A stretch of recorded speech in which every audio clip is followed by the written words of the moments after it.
शूर्पणखा ने क्यों बसाया मक्का मदीना? मित्रों, अगर आपने रामायण देखी या पढ़ी होगी तो आप रावण की बहन शूर्पणखा के बारे में तो जरूर ही जानते होंगे। शूर्पणखा रामायण की एक ऐसी किरदार थी जिसकी वजह से प्रभु श्री राम को रावण समेत सभी राक्षसों का वध करना पड़ीडिढ़ा था।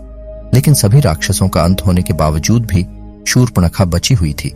हालांकि रावण की मौत के बाद शूर्पणखा का क्या हुआ था, इस बात का कोई खास जिक्र रामायण में तो देखने को नहीं मिलता है। फिर भी कई इतिहासकारों का यह दावा है कि शूर्पणखा ने अपने भाई रावण की मौत के बाद इस्लाम धर्म की उत्पत्ति की और मक्का मदीना को बसाने वाली भी शूर्पणखा ही थी। कई इतिहासकारों के मुताबिक तो यह भी बताया जाता है कि आज इस दुनिया में मौजूद सभी मुसलमान शूर्पणखा के ही वंशज हैं।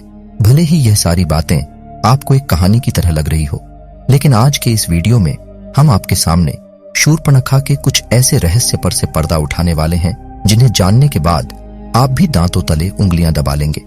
नमस्कार मित्रों, स्वागत है आपका आज के इस नए वीडियो पर एक बार फिर। मित्रों, रामायण के अनुसार हमें यह बताया जाता है कि जब रावण ने माता सीता का हरण किया था तो भगवान श्री राम ने माता सीता को आजाद करने के लिए रावण समेत उसके पूरे वंश का नाश कर दिया था। लेकिन सभी राक्षसों में रावण का छोटा भाई विभीषण हमेशा धर्म के रास्ते पर चलता था और विभीषण ने इसी तरह धर्म का साथ देते हुए अपने भाई रावण के बजाय प्रभु श्री राम की सेना को चुना। इसके बाद जब प्रभु श्री राम ने रावण का वध करके माता सीता को आजाद कराया था तो उन्होंने लंका का सारा राजपाट और जिम्मेदारियां विभीषण को सौंप दी थी। लेकिन उसके बाद शूर्पणखा कहां गई और आखिर उसका क्या हुआ था, इस बात का जिक्र हमें रामायण के किसी भी ग्रंथ में नहीं मिलता है। दरअसल दोस्तों, जब शूर्पणखा भगवान श्री राम से आकर्षित होकर उनसे विवाह करने का प्रस्ताव लेकर आती है तो भगवान श्री राम शूर्पणखा से विवाह करने के लिए उसे साफ साफ मना कर देते हैं, क्योंकि भगवान राम पहले ही माता सीता से विवाह कर चुके थे।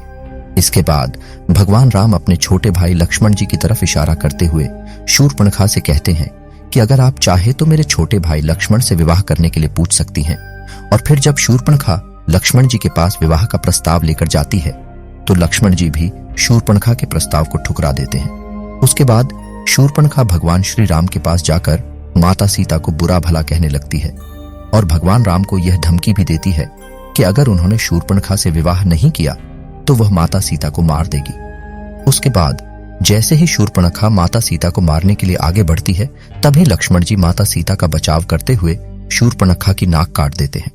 इसके बाद शूर्पणखा जब अपनी कटी हुई नाक लेकर भाई रावण के पास जाती है और उसे सारी बात बताती है तो रावण अपनी बहन के इस अपमान को सुनकर बेहद क्रोधित हो जाता है और माता सीता का हरण कर लेता है और फिर भगवान राम रावण को मृत्युदंड की सजा देते हैं। लेकिन मित्रों, हमेशा से ही लोगों के जहन में यह सवाल बना हुआ है, इसके बाद शूर्पणखा ने क्या किया?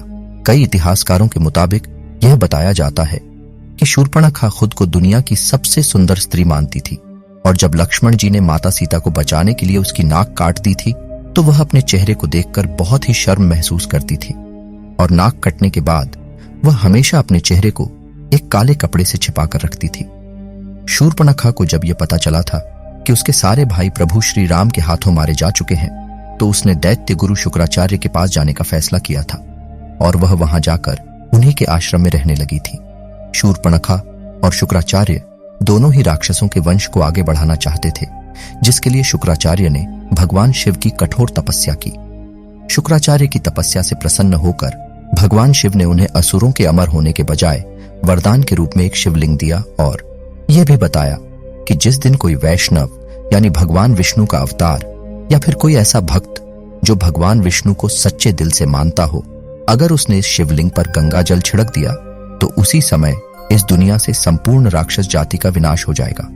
इसके बाद दैत्य गुरु शुक्राचार्य ने भगवान शिव के द्वारा दिए गए इस शिवलिंग को वैष्णव यानी हिंदुओं से दूर रखकर एक रेगिस्तान में स्थापित कर दिया, क्योंकि हिंदू धर्म का हर शख्स भगवान विष्णु को जरूर मानता है और अगर ऐसे में कोई हिंदू उस शिवलिंग पर गंगा जल छिड़क देता तो दुनिया से संपूर्ण राक्षस जाति का अंत हो जाता।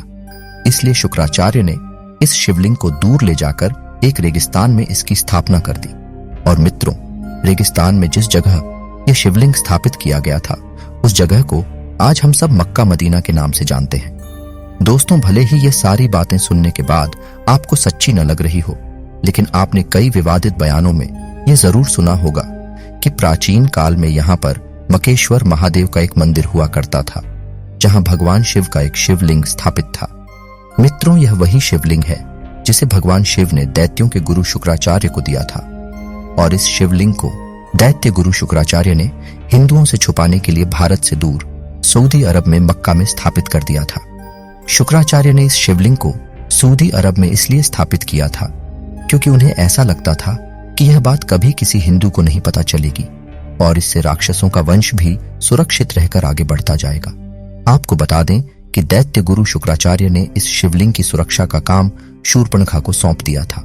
उस समय शूर्पणखा हमेशा ही अपने चेहरे को कपड़े से ढककर रखा करती थी और फिर शूर्पणखा ने अपने वंश को आगे बढ़ने के लिए कई बच्चों को जन्म दिया, जिसके बाद वही बच्चे आज शूर्पणखा की इस परंपरा को निभाते आ रहे हैं। जी हाँ मित्रों, हम बात कर रहे हैं मुसलमानों की, क्योंकि आपने जब भी मुसलमान महिलाओं को देखा होगा तो यह गौर किया होगा कि वह हमेशा ही अपने चेहरे को ढककर रखती है और इसके लिए वह बुर्का पहनती है। मुसलमान महिलाओं के इन कपड़ों में केवल उनकी आंखें ही नजर आती हैं, और जब नाक कटने के बाद शूर्पणखा अपने चेहरे को कपड़े से छुपाकर रखती थी तो उसकी भी सिर्फ आंखें ही नजर आती थी। मक्का मदीना के मकेश्वर महादेव का जो शिवलिंग स्थापित किया गया था, उसकी सुरक्षा के लिए शूर्पणखा ने वहीं पर रहना शुरू कर दिया था, और मक्का मदीना आज दुनिया की एक ऐसी जगह बन चुकी है जहां पर हिंदुओं का जाना साफ तौर पर मना है। इसके अलावा मित्रों, यह भी बताया जाता है कि सऊदी अरब में जिस जगह पर मक्का मदीना मौजूद है, उसके आसपास तक की सभी जगहों पर हिंदुओं को रहने की इजाजत बिल्कुल भी नहीं दी जाती है। मक्का मदीना में रहकर ही शूर्पणखा ने अपने वंश को आगे बढ़ाया और नई नई परंपराओं का भी निर्माण किया। इनमें से एक परंपरा थी बुर्का पहनने की, और यह रिवाज शूर्पणखा के समय से ही चला आ रहा है। दोस्तों, ऐसा बताया जाता है कि द्वापर युग बीत जाने के बाद शूर्पणखा के वंशज आज के समय में इब्राहिम धर्म के अनुयायी हैं, और इस वजह से इस्लाम धर्म में शुक्रवार को एक विशेष महत्व दिया जाता है। इस बात का जिक्र धार्मिक ग्रंथों में भी किया जा चुका है। मित्रों, यह सारी बातें किनारे करके अगर इस कहानी पर गौर फरमाया जाए तो जरा एक बार सोच कर देखिए कि आखिर ऐसी कौन सी वजह है जिसके चलते किसी भी हिंदू का मक्का मदीना के अंदर जाना साफ तौर पर मना है, और अगर कोई हिंदू चाहे भी तो मक्का मदीना के अंदर नहीं जा सकता। आखिर ऐसी कौन सी चीज है जो सभी हिंदुओं को मक्का मदीना के अंदर जाने से रोकती है? दोस्तों, इस बात के पीछे ऐसा कोई ना कोई ठोस कारण तो जरूर होगा जिसमें हिंदुओं के वहां जाने पर प्रतिबंध लगा रखा है। अगर ध्यान दें तो ये सारी बातें केवल एक ही तरफ इशारा करती हैं कि शायद मुसलमानों का शूर्पणखा के वंशज होने वाली यह बात हकीकत हो सकती है, और बहुत सारे मुसलमान इस बात से डरते हैं। अगर कोई हिंदू गलती से भी मक्का मदीना के अंदर चला गया और उसने इस शिवलिंग पर गंगा जल छिड़क दिया, इस दुनिया से पूरी राक्षस जाति का अंत हो जाएगा।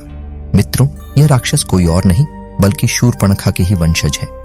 भले ही यह सारी बातें आपको हैरान कर रही हो, लेकिन शायद यह सच भी हो सकती है, क्योंकि इस दुनिया का सबसे पहला धर्म सनातन धर्म ही है। यानी कि इस दुनिया में मौजूद हर एक व्यक्ति सनातन धर्म से जरूर ताल्लुक रखता है, और हमारे ईश्वर भी सनातन धर्म से ही ताल्लुक रखते थे। मित्रों, ठीक ऐसा ही प्राचीन समय में भी हुआ करता था। कुछ लोग मिलकर अपनी अलग अलग नियमों और परंपराओं को बनाया करते थे, और धीरे धीरे इसी तरह यही चीजें जातियों में तब्दील होती चली गई, जिससे आगे चलकर अनेकों धर्म की उत्पत्ति हुई। लेकिन मित्रों, इस्लाम धर्म की हकीकत पर आज भी कई हिंदुओं के द्वारा सवाल उठाए जाते हैं कि आखिर उन्हें मक्का मदीना के अंदर क्यों नहीं जाने दिया जाता है। वैसे मित्रों, कमेंट करके बताइए कि आपको क्या लगता है, मक्का मदीना के बारे में कही जाने वाली यह सारी बातें क्या सच हो सकती है, या फिर यह सब एक मात्र कल्पना है? अपनी राय जरूर दीजिएगा। धन्यवाद।